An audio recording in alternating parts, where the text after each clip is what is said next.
सुन्नु है सुन्नु सवालजी पनि सुन्नु पर्यो तपाईँ हो यो कुरा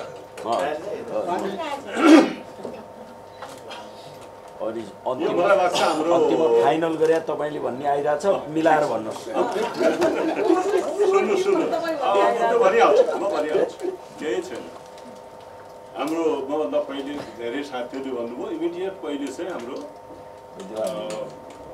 बुद्धिमानजी भन्नुभयो उहाँको पुरानो मभन्दा सिनियर संसदीय अभ्यास संसदभित्र तर म पनि 48 सालदेखि लगातार छु र हेरिरहेको छु म पनि कहिले संसदमा कहिले सरकारमा छु संसदीय समितिहरूमा पनि धेरै काम गरेको छु र कानुन बनाउने प्रक्रियामा पनि धेरै संलग्नता छ अनुभव छ तर यो पहिलो इतिहास हो योभन्दा पहिले ल उहाँको कार्यकालमा त भएन हाम्रो कार्यकालमा पनि अहिलेसम्म यस्तो अवस्था आएको थिएन यो मलाई लाग्छ यो ऐतिहासिक बाचा यो कल्पना गर्ने कुरा होइन यस्तो कल्पना ऐतिहासिक हो यो ऐतिहासिक भइसक्यो सुन्नुहोस् अब यो ऐतिहासिक एकमात्र नहुन सक्छ फेरि यदि यसमा हामी छानबिन गरेनौँ र यसको सत्य तथ्य खोज्न सकेनौँ भने यो नयाँ रोगको सुरुवात पनि हुनसक्छ यो धेरै गम्भीर कुरा भएको छ गम्भीर कुरा जो संलग्न छन् मैले सम्झ चाहिँ म पनि जानु पर्ला नि त छानबिन त गरौँ न छानबिन त गरौँ तर मैले हिजो के देखेँ भने म यहाँ आएँ म यहाँ आइसकेपछि मैले त के भने बाबरे यो सोच्नु नसक्ने कुरा र यो सुरुवात त हाम्रै समितिबाट भयो नि त गल्ती त्यस कारण हाम्रो समितिमा पनि यति त जान्नै पर्यो यार कहाँबाट त्रुटि भयो यसलाई छानबिन हामी नै गरौँ मैले भने अघि होइन मैले यस कारण भने हो कि यो त्रुटि गल्तीमा हामीले त जानिराख्नु पर्यो हामीभित्र कसरी गयो पहिला जान्नुपर्ने हामीभित्रै छ मैले यो राखेँ हौ हिजो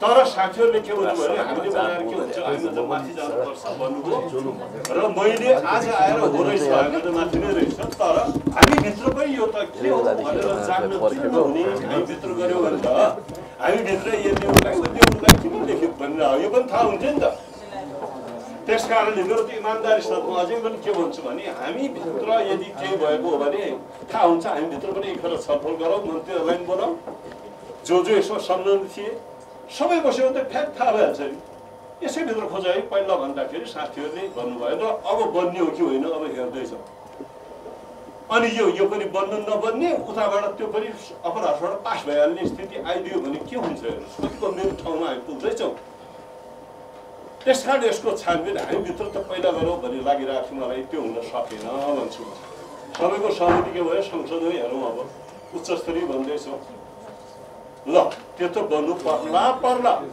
अहिले त आरोपित त धेरै भइरह होला नि र यसको संक्षेपमा भन्छु म पृष्ठभूमि के भने यो एउटै कुलिङ पिरियड सम्बन्धी विषय त थिएन यो सङ्घीय निजामती सेवा ऐन वर्षौँदेखि रोकिएको अवस्था थियो यसका सबै दफा उपदफा व्यापक छलफलको अवस्था थियो हामीलाई एउटा उपसमिति बनाइयो हो हाउस पुगेर फर्केको र छलफल व्यापक नहुने हो भने यो पास हुने अवस्थै थिएन र साथीहरूले सल्लाह गर्नु मेरो जिम्मा दिनु मलाई संयोजक बनाउनु हामी सबै पार्टीका प्रतिनिधि थियौँ सांसद के अरे विपहरू सँगै थियो त्यहाँ के भयो सबै कुरा भइसक्यो के छ र यहाँ लुकिया कुरा त्यसकारण यसको अन्तिम निर्णय पुग्दाखेरि कतिपय विषयमा हामीले शीर्ष स्तरमा पनि सोध्ने अवस्था नभएको त होइन सबलाई थाहा छ सबै पार्टीले आफ्नो आफ्नो शीर्ष स्तरमा सोध्ने यो पनि सल्लाह भएको थियो हाम्रो उपसमितिभित्र अनि कतिपय नमिल्दा इस्युहरूलाई हामीले सोधेर पनि टुङ्ग्याएर पनि ल्यायौँ र रेगुलर सम्बन्धमा हुनका निमित्त हामीले आफ्ना आफ्ना पार्टीका विपहरूलाई हाम्रो पार्टीको जिम्मा दियौँ प्लस हामीले मन्त्रीजी सरकारको प्रतिनिधि पनि आफ्नो प्रधानमन्त्रीलाई सोध्ने पनि मन्त्रीजी नै हुनुहुन्थ्यो अब हाम्रो सामान्य प्रधानमन्त्री जो आज यहाँ हुनुहुन्न हाम्रो तर्फबाट मन्त्रीको रूपमा प्रधानमन्त्रीकै प्रतिनिधित्व गरेर पनि गृहमन्त्री आउने गर्नुहुन्थ्यो उहाँलाई पनि यसको जिम्मा थियो अनि कहिलेकाहीँ प्रधानमन्त्रीको प्रतिनिधि भनेर गुप्ताजी सामान्य प्रसाद भन्दा अन्य मन्त्री पनि आइरहन्थे आज पनि आउनु भएको छ त्यसकारण यो पनि अवस्था थियो र उहाँहरूलाई हामीले भनिरहन्थ्यौँ सधैँ के भन्यो भने तपाईँले सहजीकरण गर्नुहोस्, तपाईँहरू आफ्नो आफ्नो नेतृत्वमा हामी सधैँ त जान सक्दैनौँ, सधैँ नेतृत्वसित सम्पर्कमा रहने साथीहरूले यसलाई सहजीकरण गर्नुहोस् भन्यो र कतिपय कुराहरू हामीले टुङ्ग्यायौँ। हाम्रो सबै तहमा सोधिसकेपछि पनि टुङ्गो लागेको विषय हो यो हाम्रो यो उपसमितिको अन्तिम प्रतिवेदन हो। जस्तो हाम्रो मानिजीले भन्नुभयो, उहाँले यो के अरे ट्रेड युनियन हुँदै हुँदैन भन्नु उहाँले पनि लेख्नुभयो। हाम्रो हितराज पाण्डेजीले उहाँले पनि भेटनरीको कुरा राख्नु भएको छ, भेटनरीको आफ्नो कुरा राख्नु भएको छ। 10 वर्षमा पनि हामीले सबैले भरिकै हो के अरे बढीमा भइराख्नु भन्ने सहमति भएकै थियो। त्यो पनि हट्यो हो त, कहाँ गएर कति बेला यो त हाम्रोमा त हट्या होइन नि त, बढीमा 10 वर्ष अनि हाम्रो उपसमिति हट्या त होइन नि त। समितिको निर्णयबाट कोल्याप्स बाट आएका कुराहरू हट्न त फेरि सबैको यो फुल समितिकै विषय हो नि। त्यसकारण त्यस्तै अब यो कुरा हो, अहिले पनि रिसाइरहेको छन् हाम्रो यो नासोहरू, उनीहरू पनि सन्तुष्ट छैन। तर यो भित्र भएको सहमतिको सम्पूर्ण कुरा 27 जनै साथीहरू भएको विषय हो, जुन विषय एक चरणमा हामी भित्र हुँदा पनि हामीले भन्यौँ यो विषय हामी फुल समितिमा लगेर लैजाउँ है। त्यसमा सर्वसम्मति हो। म सुरुदेखि भन्दा छु यो विषय जे मिल्या छैन हाम्रो उपसमितिमा, फुल समितिमा लगेर जो फाइनल हो त हामी सबैको फाइनल कुरा हो। हामी त्यहाँ पुगिसक्यौँ र त्यहाँ बिग्रेको छ यो जे भयो आज। त्यसकारण मैले भने यो कहाँ भयो, किन भयो, यसको यो सबैले खोज्नुपर्ने विषय भयो, यसलाई खोजौँ भनिरहेको छु। म अहिले पनि त्यही मेरो भनाइ हो। अब हेर्नुहोस्, अब यो भनाइ के हो त भन्दाखेरि हामीले एउटा कुरा गरेकै हो, यो निर्णय भएको छ, टुङ्गिएको छ, प्रतिवेदनमा आएको छ, ठिक छ। तर यो विषय फेरि लेखन गर्ने काम त हामी सबै सांसदहरू बसेर गर्दैनौँ नि। लेखनको काम जे पास भयो त्यसलाई मिलाउने, भाषा मिलाउने, उसित कन्ट्राडिक्ट नहुने गरी मिलाउने र साँच्चै भने मिलाएर यहाँ ल्याएको भए यो आउँदैन थियो समस्या। हामीले अति विश्वास गऱ्यौँ र विश्वासमा कसले कसलाई भन्यौँ भने ल हेर यो मिलाऊ है भन्यौँ। हाम्रो सचिवालय, सामान्य प्रशासन मन्त्रालयको सचिवालय, सचिव चाहिँ सहसचिवहरू पहिले देखाइरहनु भएको थियो, अनि कानुन मन्त्रालयको सचिव सहसचिवहरू पहिले देखाइरहनु भएको थियो। निरन्तर हामी साथ उनीहरूकै जिम्मा लगाउनु त हो नि, कसलाई लगाउने जिम्मा? उहाँहरूलाई जिम्मा लगाइसकेपछि हामीले बिचबिचमा भइरहेछ कि छैन है भन्नेदेखि लिएर यो के भने नासोहरूको दौडधुप त्यस्तै थियो, के मिलाउन सकिन्छ भन्ने विषयहरूलाई मिलाउँदा जे सकियो सकियो, अब जे भयो भयो, योभन्दा करी हुँदैन। अब हाउसमै जाँदैन यदि हामी फेरि सानो सबै कुरा सन्तुष्ट गर्न सकिँदैन। हाउसमा त लैजाउँ, हाउसमा लगेर यहाँ पछि संशोधन गर्दै गरौँला। हामी सबैको निष्कर्ष हो है यो। त्यसकारण यो विश्वासका साथ हामीले सचिवालय दिएपछि हामीले यहाँ ल्याउनका निमित्त मागै गरेनौँ। हामीलाई त्यो शङ्का भेदिएर यहीँ ल्याऊ भन्थ्यौँ, हामी माग गरे भए किन आउँदैन थियो रुस? म त भन्छु यो भित्र ल्याउनु पर्थ्यो, अन्तिममा यहाँ नल्याकन हुँदैन थियो है यो। अहिले पनि भन्छु अब हुँदो रहेछ नि त, हुँदो रहेछ नि त। त्यसकारण कहीँ दोष दिनु परेन। हेर्नुहोस्, म त देख्छु मलाई एउटा कुरा के हो हिजो भने सायद यत्रो अविश्वास किन भयो होला, यत्रो किन भयो होला भन्ने लागेर कहीँ त्रुटि त्यसैको गयो कि थियो। तर यो त एकैचोटि उसमा पेपरमा आउनु थाल्यो। अब यहाँ त के हो यो जालझेल भन्ने लागेपछि यो यो जानी जानी भएको षड्यन्त्र हो भन्ने कुरा अब स्पष्ट हुँदै गइसक्यो।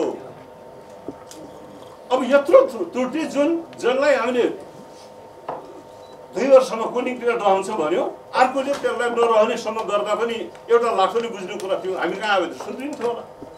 तर त्यो नआइकन जानमा मैले पनि यो देखेर लैजाऊ, किन लैजानु पर्दैन भन्यो होला। कसैले भन्छ यो किन भन्छ? त्यसकारण यो त्यो ठाउँबाट जसरी गयो यहाँ गल्ती भयो र यसरी जाने काम कहाँबाट जालझेल भयो। यसलाई नखोज्ने हो भने त यो ऐतिहासिक पनि पहिलो घट्छ बनोस् भन्छु म। दोहोरिने कुराहरू हुन थाल्यो भने त संसद भर्सेस कार्यकारिणी हुन थाल्यो, संसद भर्सेस सचिवालय हुन थाल्यो, संसद भर्सेस उहाँ पुगिसक्यो त कार्यकारिणी र संसदको बिचको विवाद हुन थाल्यो। त्यसकारण हामीले हिजो हाम्रो सभामुखलाई भनेका छौँ, सभामुखजी गल्ती बिल्कुल ठुलो भइसक्यो। अब उहाँ औपचारिकमा जानुभयो। हिजो सभामुखले के भन्नुभयो भने तपाईँले लिएको पास गरेर ल्याउनु भयो हो, यो त म पुर्याइदिन्छु माथि लाउँछु भन्नुभयो। यसो भन्दा हो त त्यही हो। जान्छ सायद आज न्युजमा आइरहेको छ, हिजै गइसक्यो, आज पर्खिनु भएन उहाँ, हिजै गइसक्यो। सन्देश के हो त यो? त्यसकारण मैले उहाँलाई भनेको थिएँ, हिजो पनि भनेको थिएँ उहाँको सामान्यमा, सभामुखज्यू दुईटा उपाय छ, तपाईँको सहयोग चाहिन्छ। हामी त तयार छौँ, कुनै पार्टीको विमति यसमा छैन। हाम्रो सरसम्म निर्णय नै आज यसरी जालजेलमा परेको छ। यो निर्णय हामीबाट गल्ती त भयो, हामीले यत्रै विश्वासमा रहँदा नै गल्ती भयो। त्यसकारण यो गल्ती सच्याउने अब तपाईँकोमा आएको छ, तपाईँ सहयोग गर्नुहोस्, हामी सँगै साथ दिन्छौँ र हामी के लेख्नु हो लेखेर दिन्छौँ, हिजो भनेकै हो। र सभामुखले पुर्याइदिइहाल्नु भयो अपराधमा। मैले उहाँलाई भनेको थिएँ, म अहिले पनि भन्छु, बाहिर पनि भनेको छु, भन्ने दुईटा बाटो हुन्। एउटा त सरकार तयार हुनु पऱ्यो, गल्ती भएकै हो, यो हाम्रो सरकारको मन्त्रीले यो कुरा पुर्याउँदामा सहमति हो भने या त सहमति हो भन्नु पऱ्यो, नभए उहाँले लाग्नुपर्छ अगाडि। र भने मैले उहाँलाई हिजो हामी सब लेखेर दिन्छौँ, तपाईँ अप्पर हाउसमा सरकारले प्रस्तुत गर्ने हो, मन्त्रीले सरकार तर्फबाट तपाईँ संशोधन सहितको यो त्रुटिलाई सच्याएर ल्याएको छु भनेर संसदमा पेश गर्नुहोस् अप्पर हाउसमा। मैले हिजो भनेको छु उहाँलाई, सभामुखलाई यसका लागि सहयोग गरिदिनुहोस् भनेको छु, तर त्यो सहयोग पाइने अवस्था मैले देखिराखेको छैन। अब त्यसकारण अब त्यहाँ गइसक्यो, अप्पर हाउसमा दर्ता भइसकेपछि मन्त्री नै जाने हो पेश गर्न त। त्यसकारण मन्त्रीजीलाई अब हामी सबै हुइपऱ्यो, यतै छौँ, नेता सबै ठुल्ठुला भने हामी यतै हो भने हाम्रो एउटा सहमति बन्नु पऱ्यो, यो समितिको पनि सबैको दलका साथीहरू यहाँ छौँ नि। हामी यसलाई संशोधन प्रस्ताव हाम्रै सांसद त त्यहाँ पनि छन्, राखिहालौँ। संसदीय प्रस्ताव त एउटा पास गरेर आउँदा त सकिहाल्यो नि। कम्तीमा यो पुलिङ पिरियडको यत्रो इस्यु सुध्रोस् पहिला, र यो जालझेलको सुरुवात कहाँबाट को जोडिया छन् त्यसको छानबिन हुनुपर्छ। यसको छानबिन हुनुपर्छ र यसको छानबिन गर्नका निमित्त म त तत्काल नियम गर्ने भनेको थिएँ, होइन अब यो संसदले छानबिन हुनुपर्छ। संसदमा पनि हामी सबै सहमत छौँ भने बन्ला नि त। सहयोग त एनाउन्स गर्नुपर्ने त सभामुखजीले हो। त्यो सहयोग उहाँबाट अपेक्षा हामी अहिले पनि गरिरहेको छौँ, हाम्रो आग्रह छ उहाँलाई। यति भयो भने यसको समाधान छ र यसको समाधान खोज्नुपर्छ। सत्य तथ्य नभइकन अहिले त आशंका त भयो नि त। यसको पृष्ठभूमि जसरी विवादित रह्यो, हामीले वास्तवमा 1 वर्ष भए पुग्छ कि हुन्छ कि यसपटकलाई सुरुवात यसरी हुन्छ कि भन्ने शीर्ष स्तरमा भएपछि हामीले निर्णय बनाएको, सहमत को थियो र पनि के भने न बाँकी कुरा फुल हाउसले गरौँ भने 2 वर्षको लागि सहमति भयो। 2 वर्षको सहमतिमा कसको विमति थियो? सर्वसम्मत हो, जहाँ त्यसमाथि पनि यो जालजेल जुन भएको छ यो 17 वर्ष ब्लन्डर भयो। यसमा जो संलग्न छन् हेर्नुपर्छ र यसको निष्कर्ष अनि मात्रै हुन्छ। अहिले गरेका आशंकाहरू प्रमाणित हुने हुन् कि झुटा साबित हुनु हो, हामी त्यो चाहन्छौँ। सकेसम्म सबै झुटा भएर हो भने के गर्दा हुँदो रहेछ झुटा हेरौँ न। त्यस कारण यसो सत्य तथ्य नखोजी हुँदैन, यसमा लाग्नुपर्छ र सँगसँगै त्यो अप्पर हाउसबाट सुध्रेर आउने बाटोमा जानुपर्छ। यो हामी सबै पार्टीका साथीहरू यहाँ छँदैछौँ, सर्वसम्मतिको विषय हो, हाम्रा सबै पार्टीको प्रतिनिधि यहाँ पनि छन्। यसरी बनाएर ल्याउँ अनि दुवै उद्देश्य हाम्रो पुरा हुन्छ। ल मेरो भनाइ